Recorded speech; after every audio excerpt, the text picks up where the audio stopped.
Aloha everyone, my name is Uncle Ozzie and I'm with Hawaii Literacy's Bookmobile program. Welcome back to our video series where we talk story with local authors, storytellers, and artists. Today we are joined by local comic book legend, writer, illustrator. You might have seen him at local Comic Cons like Amazing Comic Con and Hawaii Con. He is also the founder of Hawaiian Comic Book Alliance and is dubbed the godfather of Hawaii comics. Ladies and gentlemen, the creator of Pineapple Man and Dragonfly, Mr. Sam Campos. Oh, you bust out the Godfather. I would wear a suit and be more I was thinking that menacing the whole time. or something. It was crazy because I was, obviously I had to do the research of it, and I was like, wow, this guy getting all these titles like crazy. And I didn't want to say it to you because I felt like, like exactly how you reacted, like, oh. When I go get my sunglasses, I come back. And You come to me. yeah, what do you need to do about the comics and literacy? How you doing?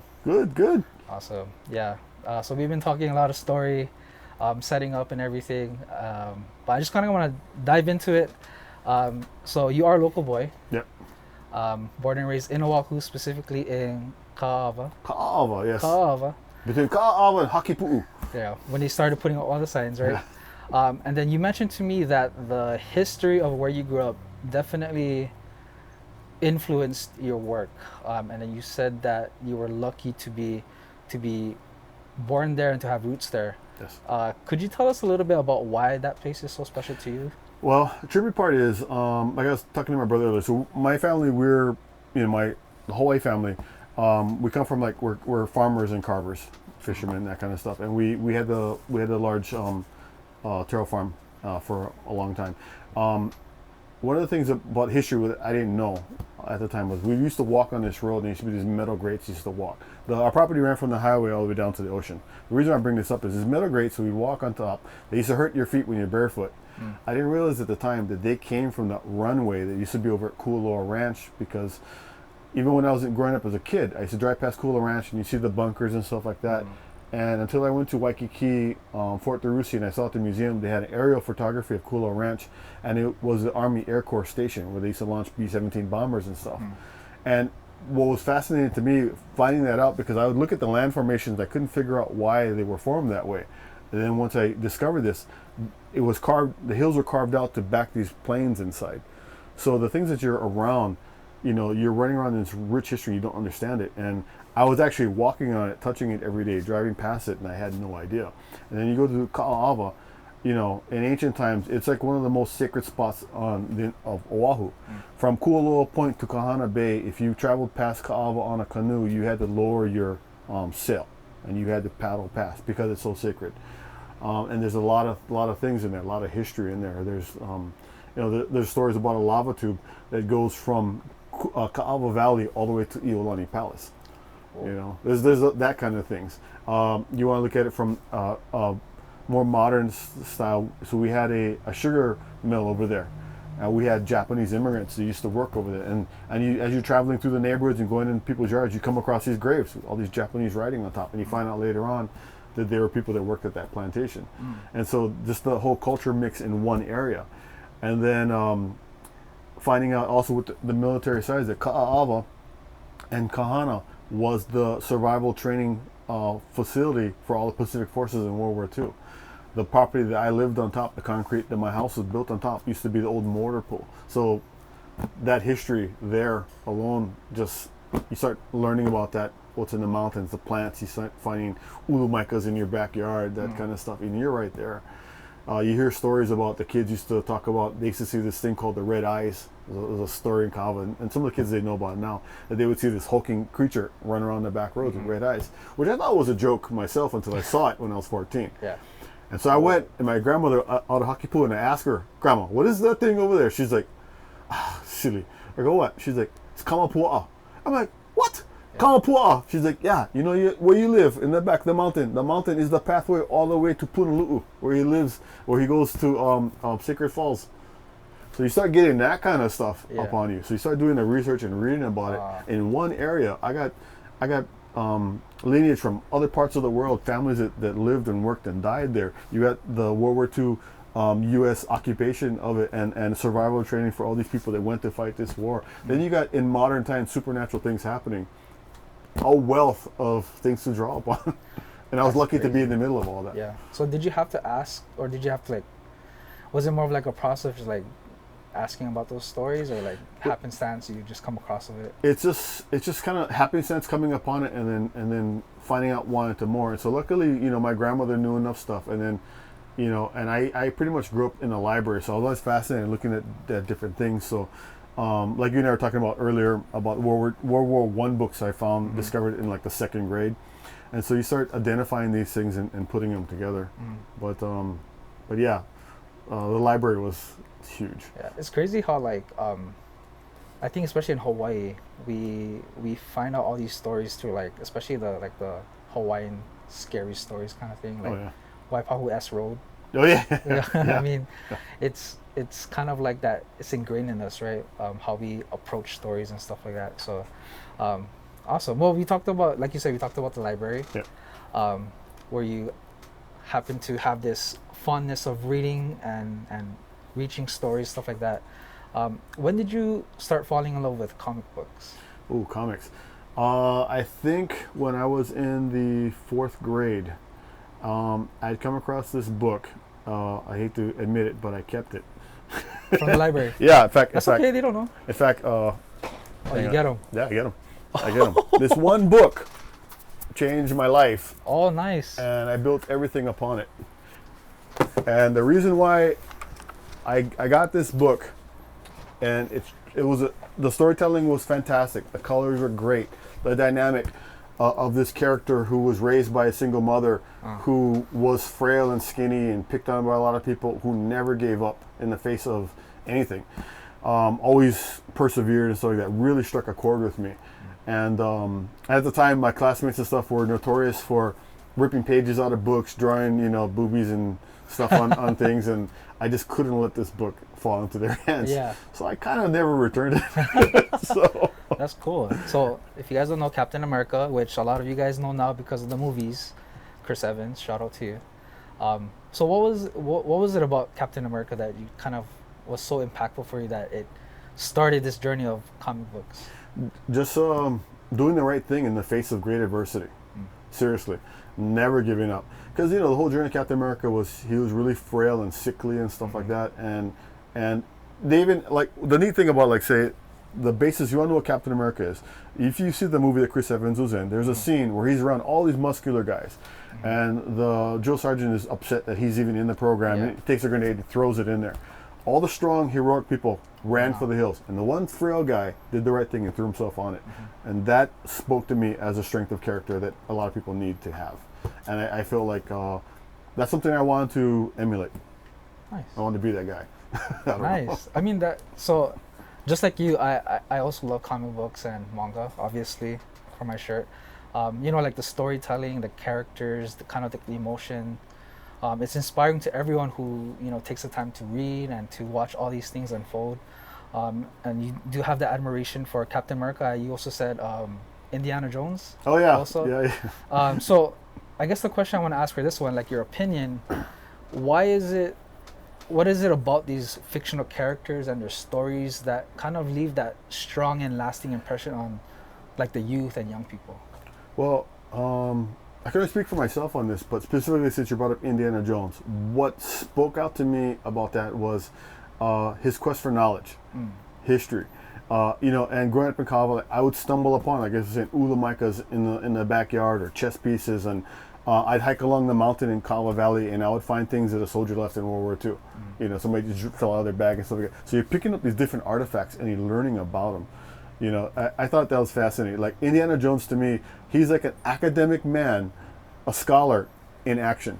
Yeah. So people tend to think, oh, just because you live in a library and you're doing books, you're an egghead, you're a nerd. Well, I guess that's a perception you can have. But, you can read these great books, but if what to say, you can read a bunch of travel books, but it's not worth the same as one trip. Yeah. So if these books take you on a journey, a quest for knowledge and experience, I mean, that's the thing about it. That's why the library is so great. Yeah. And it kind of motivates you, because then like I've watched Indiana Jones too, and it makes you feel like, man, I want to go out there and Yeah. have an adventure. Go like, get a hat and go get a whip yeah, and go do something crazy. risk my life. Fight some Nazis. I guess I feel the same way too, because for me, my two favorite superheroes are Batman and Spider-Man, and they live by that code of like doing good while trying to remain good. Like that's kind of what emulates for me. A lot of the stuff that Captain America does is what emulates with you. Same thing for me. Like I try to do good while trying to stay good myself. So Well, let's put it this way. There's a great debate between, Batman, is Captain America and Batman, who's a greater thing? Yeah. How to qualify that?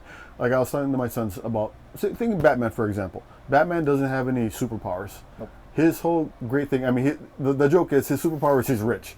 yeah, But well, and also if you give him prep time. Yeah, you get prep time. and of course, how do you prep it? You have to seek knowledge and gain information to do these things. But his whole thing is he's driven by sheer willpower.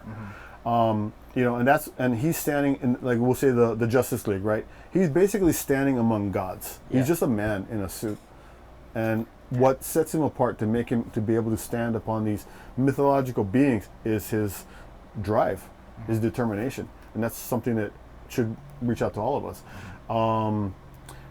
Captain America, for example, like people can make fun of him. Oh, he's this old guy who has a garbage can, a garbage lid around his arm.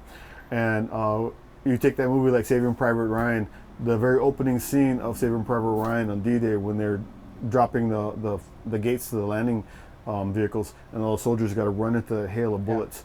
Imagine a guy with no gun and just a shield had to run through that. And these are the stories that I read. Yeah. He was with soldiers that had weapons, but all he had was his shield. Yeah. Running through that battlefield. And if you can imagine that, it's like, the limits of your imagination is just, it just goes and goes.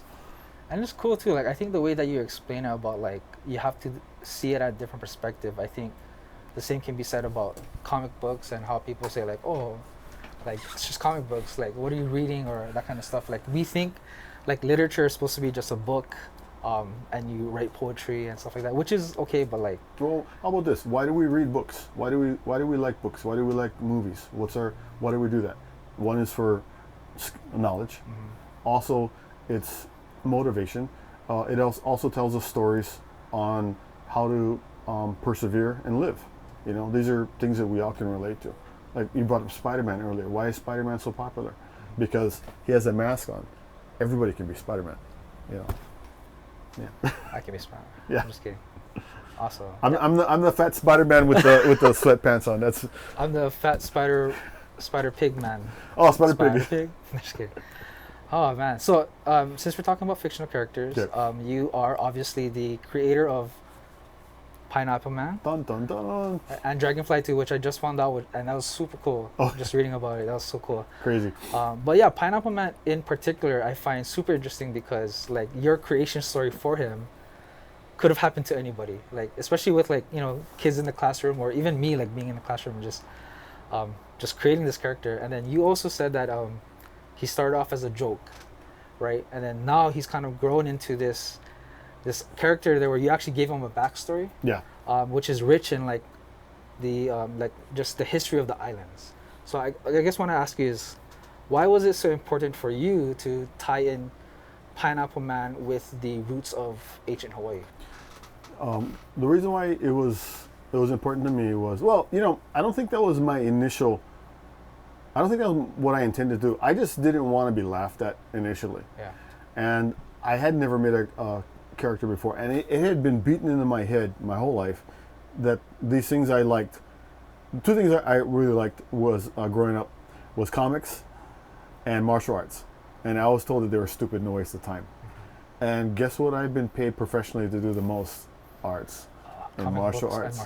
Yeah, isn't that funny? Yeah. And that's why this journey of this character, I had no idea what it was gonna do to me and how I was gonna be able to help other people. But it was important for me to have a good history with this guy because I was already perceived as a Hawaiian, as a pineapple, right? So apparently I have nothing good to offer except Mai Tais or whatever they think it was. And yet I got this character that when they saw the name that they laughed at me, and then when they found out about the history and the thing went behind it, it was compelling to them. Because what are comics basically? Comics are American mythology. That's all it is, And so now I have a new flavor to the pile. So to bring that story to it would make it unquestionable. So My second year when I went to Comic-Con, I made a Leo Mono, and I had nunchucks and I had fake grenades and I had them in a case so people could see, because they'd come up to me like, what is that? Is that a Hawaiian chainsaw? No, it's actually a paddle with teeth, and they couldn't get it. But when I had it physically there, you know, Super cool. people like weapons. I've never seen this kind of. I never thought of this weapon. I go, yeah, it's a paddle. It'll take your face right off. You know? And it was an opportunity to talk about a Hawaiian martial art. Hawaii has martial arts. I thought you guys just had hula, and you know, it's like no, we had lua. What is lua? Well, that's what this weapon is derived from. You know, so different things started happening to me as I'm on this journey with this character. So it's a trip.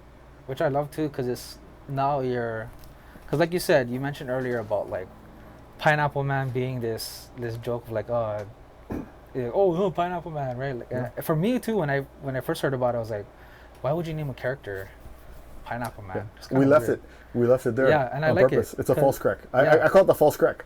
It's like, what am I getting? Wait, what the hell? Yeah. You know? But it's funny too, because I think in you doing that, you gain some sort of interest in whoever it is, and now you're able to have these people explore like, oh wow, Hawaii has this, right? It's more than just grass shacks and hula. It's almost like I can reach a mainstream audience, but also locally, because I found out that the resource was my grandmother, and like I talked on the news like years and years ago.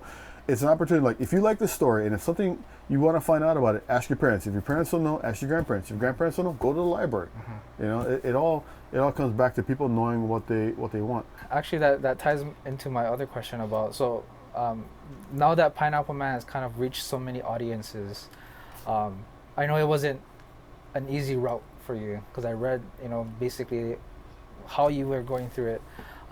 It was at a point where you couldn't really purchase the quality art supplies that you needed, so you was using Sharpies and glue sticks, right? Yeah, right there. I got Sharpies.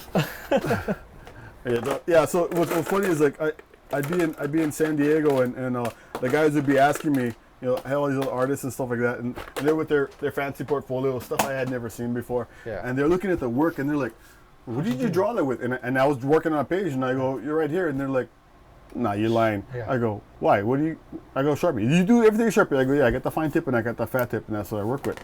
And they're like, "What?" I go, "Oh boy, what do you draw with?" And they show me this pen. I go, "Oh, how much is the pen?" It was $125. What? This is like $1.15 at Long's Drugs, So it was interesting that I didn't have that idea or pretense to use this kind of utility. And be honest, I bought one of those pens later on just to try it out. I hated it. Yeah.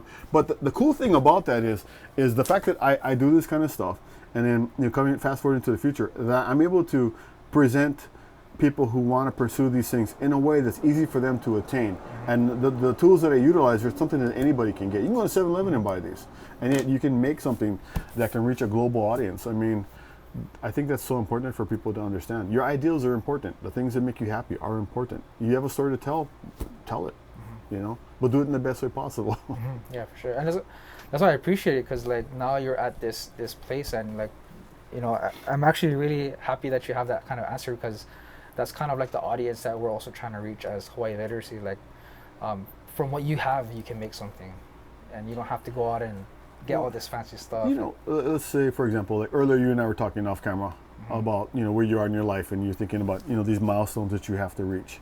That's something that they put upon us, but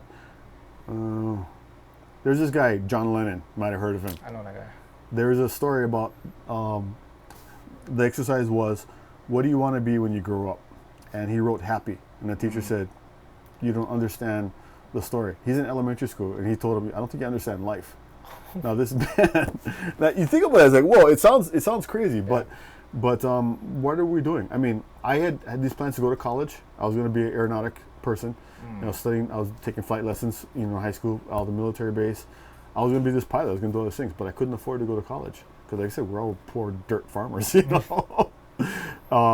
then I had taken a summer job in hopes to save money to go to college, and I didn't have enough money. I was working 2 jobs, 7 days a week, and I still could barely pay my rent. So fast forward 7 years from then, I'm married, and I still don't have a savings, and I still don't have a house. I was freaked out of my mind, and my wife goes, "You like comics, you like to draw. Why don't you do that?" And I couldn't go with that. because it was beaten into me that you have to do this. Yeah. But when I do conventions, and one of the reasons why we founded the school is, what are you waiting for? You know, one of my first students to sign up when I announced at Comic-Con was, we're going to start a school, was this couple, and they're in their 60s. And they liked what I had to say. And the thing that struck them was, what are you waiting for? Why are you, we all think we have enough time. And then, why not do it? What's stopping you from doing it? Oh, people are going to think I'm stupid. Who cares what they think? This guy came to me, he's in his 60s. He wanted to do a story about clowns. And I asked him, why do you want to do clowns? He's like, because everybody thinks clowns are scary. I want to take clowns back. That was his thing. So, cool, we have a school, let's facilitate that, you know? And all my students that came, and I'm proud to say that before we closed, 3 of our students actually published their books, you know? And the whole thing is, what are you waiting for? You want to do anything. You want to dress up as a turnip and go to work every day. Do it. Not hurting anybody, you know? Just do things that inspire you. And if you don't know, what I would tell when I was teaching at the college, when I do things at the convention, when I was teaching in our school downstairs, if you don't know, I always say go to the gods. And when I mean the gods, I mean the work of other people that inspire you, other artists, other storytellers, other illustrators. Go to them, look at what they did. And somehow through their work, it'll give you the answers that you need. Because you kind of know already, but some of us feel like we need permission, you know? Yep. And then you just do it. And the end of it is, nothing is guaranteed. Nothing is guaranteed. If you're going into something like this creative to be rich, there is a shot, you can, but the chances of that happening are so slim. So you have to go into it knowing that this is what you love to do. And I tell people, you're gonna have problems, but expect the problems. But if you love it, it'll take care of itself, and it does. And even myself, years later, I still fluctuate and struggle with the conventionality of it. I mean, this office that you're in right now, we went from having a school and a small office to opening a bigger office during the middle of a pandemic. How insane is that? Because income is not guaranteed. But the thing is, I just feel like we gotta keep going, and it gives me the opportunity to not be afraid, and hopefully when I meet other people, to tell them just do it. There's a couple. I got a press release here. I don't have their thing here. That they came to me. They wanted to hire me to design a CD for them, and they're in their 60s, and they're kind of worried. Oh, we're kind of old for this, but they decided, oh well, I'd rather try than not try. So I fully backed them on it, and I helped them out, and I supported them because, great, you know, how great, you're not afraid to try. And so the good thing about creative media and this kind of stuff is you're never too old, you're never too young. But what are you waiting for? You know, you gotta. Nobody's gonna give you this opportunity. And the number one thing I tell people, if you don't believe in yourself, if you don't believe in the work that you're doing, why the hell should anybody else? Part of the things that we do as publishers when we go to this Comic-Con is, I didn't realize it at first, but part of the job is we need to inspire people. We need to inspire people with our work. We need to inspire people with our storytelling. And that, there's a lot of different services that we give people that we don't know of. But as a professional, we need to inspire people to open their wallets and pay us to do what we do. And that's just the business side of it. And if by inspiring them to buy our stuff, and we provide for them in excitement or a journey of happiness, I mean, that's just the benefits of it. It's just I don't know if that makes any damn sense. It does. It does. But I mean, you know, and during this journey of doing this comic book, it opened up a lot of opportunities to me. Like I was telling you off camera earlier, you know, I was teaching at UH. I don't have an art degree. I was the highest paid teacher at UH for a while, which pissed everybody off.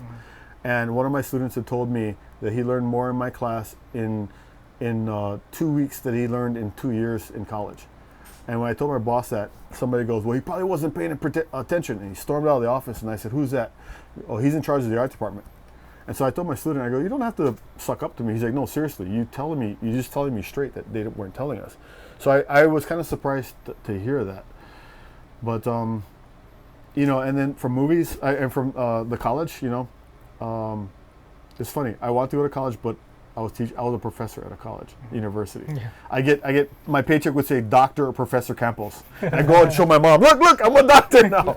But you know, and the work of doing comic books, I didn't realize when you do a comic book, you're the writer of it, right? You're the casting director, because you got to make the characters. You're the location scout, because the stories have to happen someplace. You're the costume designer. You're the special effects supervisor. You're the director of photography because you have to figure out all the angles and stuff like that. And I didn't realize by doing this one format thing that I had gained diverse skills. And so whenever I'd walk onto a movie set or whatever, I knew how to. I kind of let's set the shot up and let's do that. And then, you know, I started doing works for storyboards for movies. And the first movie I did, it was all fighting. So martial arts come into play. So understanding like Asian cinema versus American cinema, I was able to add that in the thing and make a better product. And so that's why I encourage people to do this stuff, because you don't know what you're going to learn. Maybe the thing that you initially go into will fail and will not pay your bills, but you had a good time. And then somehow somebody goes, hey, I need help with this. And you realize, oh, I can help you with that. And then all of a sudden you're getting paid for it. And then maybe you come back to what you're doing later on. But the initial thing is, my Sifu used to tell me, it all begins with the first punch. And that's what you got to do. Yep. The Hawaiian punch. Hawaiian punch, yeah. We'll go back to that now. Yeah, no, I'm just joking. I never thought of that. It's pretty good. Well, Sam, I'm like really inspired by like just the journey that you had, especially because, you know, for us with Hawaii literacy, we're talking about the literacy of Hawaii, and for you to share with your experiences from when you first was a kiki, just reading in the library, to creating a comic book character, and to now, is really inspiring. And I hope a lot of especially the kids who are watching, hopefully they learn something. And I do want to end it on kind of that note of what kind of advice would you give to, you know, like the younger people who are thinking about like, what if I do want to be a comic book artist or something like that? Well, again, I would tell you earlier, I would talk them out of it because it's not financially the thing. But you know, the thing is, like, part of the reason you mentioned the alliance earlier. The reason why we formed that Hui was because I could help other people pursue these things. You know, Mana Comics, all these other guys that are there. We need to help each other. That's a real important thing. It doesn't matter, even though like a lot of the guys would say like, well, I'm not Hawaiian, but I'm in the Hawaiian Comic Book Alliance. Well, you're still a child of Hawaii, you know, and you still have something to say. This is still your community. But what I would tell people, my advice would be, is just don't be afraid. That's the thing. We're our worst enemy. The biggest thing is to not be afraid. Be okay. Do what you want to do. Be happy. That's what is the better way to live, you know? You're not in the office right now. You're out in the field making videos.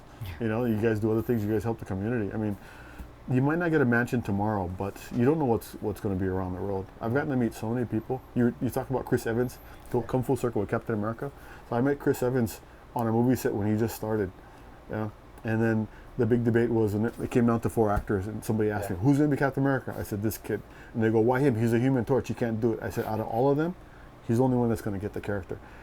And he didn't want to take the role because he realized the weight of it. He talked about that. Yeah. So, started out with Captain America, worked out with Captain America. That's crazy. Yeah. Man. And that's why I'm saying, if you're not afraid to take the step, you pursue the things you do, you don't know where you're going to go. Yeah. I mean, I've been so blessed. I worked on so many things. Creating this, what people told me I could not do. I was told by Hollywood, you have no right to do this. Who are you to do this? I'm like, you're just what they know me as, you're just a stunt guy. You're a stunt fight coordinator, storyboard guy. What gives you the right to do it? Because I thought of it. You know, why not? It's crazy. It's really crazy. Nice. Well, Sam, thank you so much for sharing everything that you shared with us today. Thank you for inviting us to your studio. Mess. You guys can't see the mess that we're in. The studio that I geeked out on so much of. But Sam, thank you so much for having us here. We wish you the best of luck and for everything for the rest of the year in 2022. And so you guys can visit us on our website for more resources. You can also follow us on our social media platforms for any updates or posts in the future. Until then, for our next video, we'll see you then. Shoots!